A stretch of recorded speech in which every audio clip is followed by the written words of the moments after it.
പശുവിനെ ദേശീയ മൃഗമാക്കണമെന്നാവശ്യപ്പെട്ട് മുസ്ലിം സമൂഹം തെരുവിലിറങ്ങി. ബീഹാറിലെ ദർഭംഗയിലാണ് മുസ്ലിം സമൂഹം ഒമ്പാടെ പശുവിനെ ദേശീയ മൃഗമാക്കണമെന്നുള്ള ആവശ്യം എഴുതിക്കൊണ്ട് പ്ലക്കാർഡുകളേന്തി പ്രകടനം നടത്തിയത്. പശുവിനെ ദേശീയ മൃഗമായി പ്രഖ്യാപിക്കണമെന്ന ആവശ്യം മുസ്ലിം സമൂഹത്തിൽ നിന്ന് ശക്തമായി ഉയരുകയാണ്. ബീഹാറിലെ ദർഭംഗയിൽ ഈ ആവശ്യം ഉന്നയിച്ച് മുസ്ലിം സമൂഹം പ്രകടനമായി തെരുവിലിറങ്ങി. പശുവിനെ ദേശീയ മൃഗമാക്കണമെന്ന ആവശ്യം എഴുതിയ പ്ലക്കാർഡുകളും ഏന്തിയായിരുന്നു പ്രകടനം. ബീഫ് കയറ്റുമതി നിരോധിക്കണമെന്ന ആവശ്യവും പ്രകടനത്തിൽ ഉയർന്നു. നേരത്തെ മുൻ ഉപരാഷ്ട്രപതി ഹമീദ് അൻസാരിയും പശുവിനെ ദേശീയ മൃഗമാക്കണമെന്ന ആവശ്യം മുന്നോട്ട് വച്ചിരുന്നു. പശുവിനെ ദേശീയ മൃഗമായിട്ട് പ്രഖ്യാപിക്കണം, ബീഫ് കയറ്റുമതി ചെയ്യുന്നത് നിർത്തണം. ഇത് മുസ്ലിം പണ്ഡിതന്മാരും മുസ്ലിം സംഘടനകളും ഇപ്പോൾ ആവശ്യപ്പെട്ടിരിക്കുന്ന പ്രധാന കാര്യമാണ്.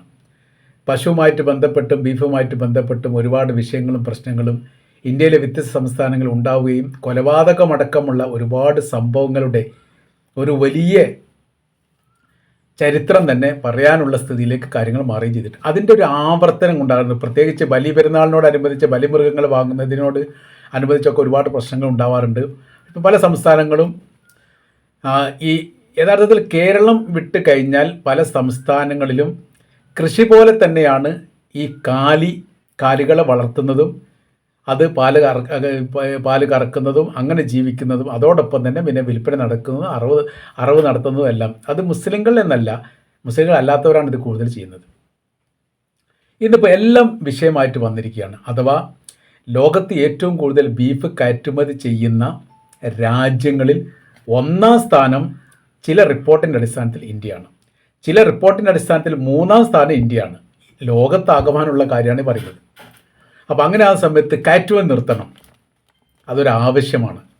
അതോടൊപ്പം തന്നെ പശുവിനെ ദേശീയ മൃഗമായിട്ട് പ്രഖ്യാപിക്കാം. അപ്പോൾ പിന്നെ പ്രശ്നം തീർന്നു. ഇപ്പോൾ തന്നെ പല സംസ്ഥാനങ്ങളിലും മറ്റ് മതസ്ഥരോട് മുസ്ലിങ്ങൾ ഈ കാലികളെ വാങ്ങുന്നതിനെ നിർത്തിവെച്ചു. കാലികൾ തന്നെ പശുവിനെ അറക്കണം അല്ലെങ്കിൽ പോത്തിനെ അറക്കണം അങ്ങനെയൊന്നും മതത്തിൽ നിയമമൊന്നുമില്ല. വിദേശ രാജ്യങ്ങളിൽ, ഗൾഫ് രാജ്യങ്ങളിൽ എവിടെയും ഈ പശുവിനെ അറക്കുന്നതല്ല, ഈ പശു പോത്ത് നമ്മുടെ നാട്ടിൽ അറക്കുന്നില്ല, അവരറക്കുന്ന ഒട്ടകത്തെയാണ്, അതല്ലെങ്കിൽ ആടിനെയാണ്. ആടും ഒട്ടകവും അല്ലാത്ത മറ്റൊരു ജീവനെ ഗൾഫ് രാജ്യങ്ങളിൽ എവിടെയും അറക്കുന്നില്ല. അപ്പോൾ ഓരോരോ രാജ്യത്ത് എങ്ങനെയൊക്കെയാണോ കാലികളെ വളർത്തുന്നത് അല്ലെങ്കിൽ അവിടുത്തെ ജീവിത നിലവാരവുമായിട്ട് ബന്ധപ്പെട്ട് കാലികൾ ഏത് തരത്തിലാണോ ബന്ധപ്പെടുന്നത് അതിനനുസരിച്ചിട്ടാണ് ഈ അറവ് കാര്യങ്ങളൊക്കെ ഉണ്ടാകുന്നത്. ഇവിടെ എല്ലാ വിഭാഗം മൃഗങ്ങളും ഉണ്ട് എന്നതിനാലാണ് ഈ കാലികളെ കൂടുതലും പോത്തിനെയാണ് അറക്കുന്നത്. പശുക്കളെന്ന് അറക്കുന്ന എവിടെ ഈ ബലിമാംസമായിട്ട് പശുക്കളെ അറക്കുന്ന രീതിയൊന്നും എവിടെ ഉണ്ടാകാറില്ല.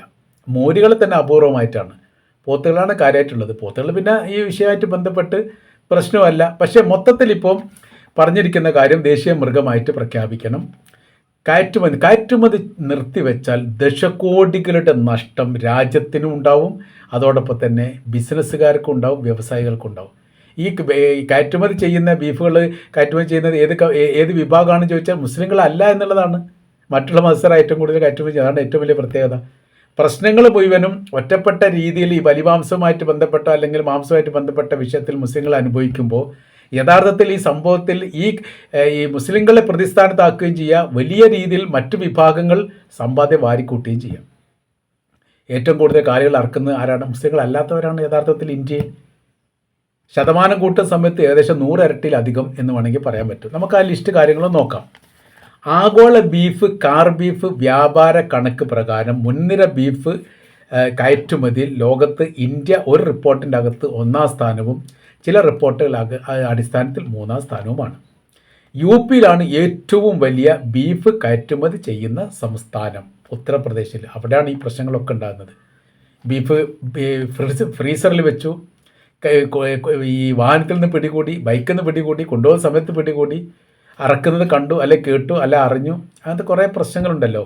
അത് ഏറ്റവും കൂടുതൽ ഉണ്ടാകുന്നത് ഉത്തർപ്രദേശിലാണ്. അവിടെയാണ് ഏറ്റവും കൂടുതൽ ബീഫ് കയറ്റുമതി ചെയ്യുന്ന സംസ്ഥാനം. അത് കഴിഞ്ഞാൽ ആന്ധ്രാപ്രദേശ്, തെലങ്കാന, രാജസ്ഥാൻ, ഒരു പരിധിവരെ കേരളത്തിൻ്റെ പേരുമുണ്ട്. നമ്മൾ നോക്കാം മഹാരാഷ്ട്രയിൽ അല്ലാന സൺസ് പ്രൈവറ്റ് ലിമിറ്റഡ് ലോകത്ത് ഏറ്റവും കൂടുതൽ ബീഫ് കയറ്റുമതി ചെയ്യുന്ന രാജ്യങ്ങൾ ഒന്നായിട്ടാണ് അറിയപ്പെടുന്നത്. മഹാരാഷ്ട്രയിലാണ് പ്രവർത്തിക്കുന്നത് അല്ലാന സൺസ് പ്രൈവറ്റ് ലിമിറ്റഡ്. ഉത്തർപ്രദേശിലേക്ക് വന്നാൽ ഉത്തർപ്രദേശിലാണ് ഏറ്റവും കൂടുതലുള്ളത്. അതിൽ Al Hamad agro food product private limited ഉത്തർപ്രദേശത്തിനാണ്. ഉത്തർപ്രദേശ് രണ്ടാമത്തത് Al Ammar frozen food export private limited, അടുത്തത് മിർഹ എക്സ്പോർട്ട് പ്രൈവറ്റ് ലിമിറ്റഡ്, അടുത്തത് Al Kabeer export private. Saudi അറേബ്യയിലൊക്കെ കൂടുതലും അൽ കബീറിൻ്റെ കാണാൻ പറ്റും. അൽ കബീർ ഭയങ്കര പരസ്യമാണ്. ഈ പറയപ്പെട്ടതിൽ എല്ലാം അല്ലുണ്ട്. 1, 2, 3, 4, 5. ഈ ഒരു അല്ലിലും മുസ്ലിം കമ്പനിയല്ല. അതാണ് ഏറ്റവും വലിയ പ്രത്യേകത. നമ്മൾ എന്ന് കേൾക്കുന്ന സമയത്ത് മുസ്ലിങ്ങളാണല്ലോ, അവരാണല്ലോ കയറ്റുമതി. വിദേശ രാജ്യത്തിലേക്ക് ബീഫ് കയറ്റുമതി ചെയ്തതിലൊക്കെ ഒരു മുസ്ലിം പേരുണ്ടെങ്കിൽ അത് ബിസിനസ്സിൻ്റെ ട്രിക്കാണ്, വലിയ രീതിയിൽ ചിലവാകും. മുസ്ലിം അല്ലാത്തൊരു പേരുണ്ടെങ്കിലോ ചിലവാകുകയില്ല. അതുകൊണ്ട് അവിടെ ഒരു ജാതീയപരമായിരിക്കുന്ന ഒരു സംഭവങ്ങളുണ്ട്. അതുകൊണ്ട് ഈ കമ്പനികൾക്ക് മുഴുവൻ പേര് കൊടുക്കുന്നത് മുസ്ലിം പേരുമായിട്ട് ബന്ധപ്പെട്ടതാണ്. അതുകൊണ്ടാണ് നമ്മൾ അൽ കബീർ പറഞ്ഞു, അൽ മിർസ പറഞ്ഞു, അൽ അമ്മർ പറഞ്ഞു, അൽ ഹമദ് പറഞ്ഞു, അല്ലാന സൺസ് പറഞ്ഞു. ഇതിൻ്റെ ഒക്കെ സ്ഥിതികൾ ഇങ്ങനെയൊക്കെ തന്നെയാണ്. അപ്പോൾ ഒരു ബീഫ് കമ്പനി എക്സ്പോർട്ടായിട്ട് ചെയ്യുന്നത് വിദേശ ഇന്ത്യയിൽ മുസ്ലിങ്ങളുടേത് ഇല്ലാതെ തന്നെ പറയാൻ പറ്റും. പക്ഷേ ഈ ലുലു ഗ്രൂപ്പ് കേരളത്തിൽ നിന്ന് ചില കമ്പനിയിലേക്ക് കയറ്റുമതി ചെയ്യുന്നതിൽ അവർ പേരുണ്ട് എന്ന് പറയുന്നു. 2024-25 വർഷത്തിൽ 12.5 ലക്ഷം ടണ്ണ് ബീഫ് കയറ്റുമതി ചെയ്തു. 12.5 ലക്ഷം ടണ്ണ് ബീഫ്, $4.6 ബില്യൺ അതിൽ വരുമാനം നേടി. ചെറിയ സംഖ്യ ഒന്നല്ല കേട്ടോ. ഗൾഫ് രാജ്യങ്ങൾ, യൂറോപ്യൻ യൂണിയൻ, യൂറോപ്യൻ രാജ്യങ്ങൾ, ആഫ്രിക്ക, അമേരിക്കൻ ഐക്യനാടുകൾ എന്നിവിടങ്ങളിലേക്കെല്ലാം വൻതോതിൽ ബീഫ് കയറ്റുമതി ചെയ്യുന്നത് ഇന്ത്യയിൽ നിന്നാണ്. അപ്പോൾ അതിനനുസരിച്ച് സാമ്പത്തിക വരുമാനം ഉണ്ടാവും. ഈ ഒരു തരത്തിലാണ് യഥാർത്ഥത്തിൽ ഇന്ത്യയിലെ ബീഫ് കയറ്റും. അതുകൊണ്ടാണ് ഈ ചില പണ്ഡിതന്മാരും ചില മുസ്ലിം സംഘടനകളും ഇപ്പോൾ വളരെ ആവേശത്തോടു കൂടി പറയുന്നു പശുവിനെ ദേശീയ മൃഗമായിട്ട് പ്രഖ്യാപിക്കണം. ഇവർക്ക് പശു എന്നോ പോത്തെന്നോ ആടെന്നോ അങ്ങനെ, ആട് വേറെ ആയിരിക്കും, അങ്ങനെയൊന്നുമില്ല. ഇതൊരു ബിസിനസ്സുമായിട്ട് ബന്ധപ്പെട്ട ഒരു വലിയ സ്ഥാപനമാണ്, കമ്പനികളാണ്, ഫാക്ടറി പോലെയാണ്. ചില ഈ വീഡിയോയിലൊക്കെ നമ്മൾ അവരെ കൊല്ലുന്നത് കാണും. യഥാർത്ഥത്തിൽ മതപരമായിരിക്കുന്ന ചിട്ടപ്രകാരം അല്ലെ നിയമപ്രകാരം ഏതൊരു ജീവിയാണെങ്കിൽ മൂർച്ചയുള്ള കത്തി കൊണ്ട് വളരെ പെട്ടെന്ന് മുറിയുന്ന തരത്തിൽ കഴുത്ത് അറുത്തിട്ട് വേണം കൊലപ്പെടുത്താൻ. അങ്ങനെയാണ് അതിൻ്റെ രീതി പറയുന്നത്.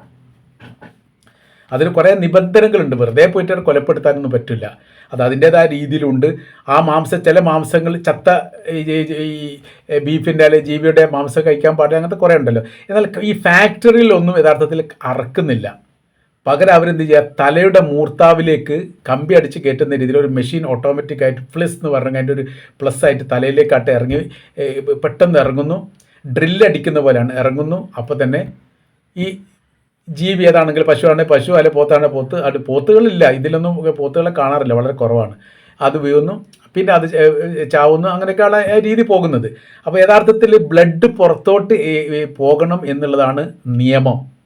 അതിൻ്റെ ആചാര നിയമത്തിൻ്റെ ഭാഗമായിട്ട് പറയുന്നതാണ്. ബ്ലഡ് പുറത്തോട്ട് പോകണം. തലക്കടി കൊടുക്കുന്ന സമയത്ത്, തലയിലേക്ക് ഈ ഡ്രില്ല് പോലെയുള്ള സാധനങ്ങൾ ഇറങ്ങുന്ന സമയത്ത് ഒരിക്കലും ബ്ലഡ് പുറത്തോട്ട് പോകുന്നത്, ബ്ലഡ് കട്ടിയായിട്ട് നിൽക്കും.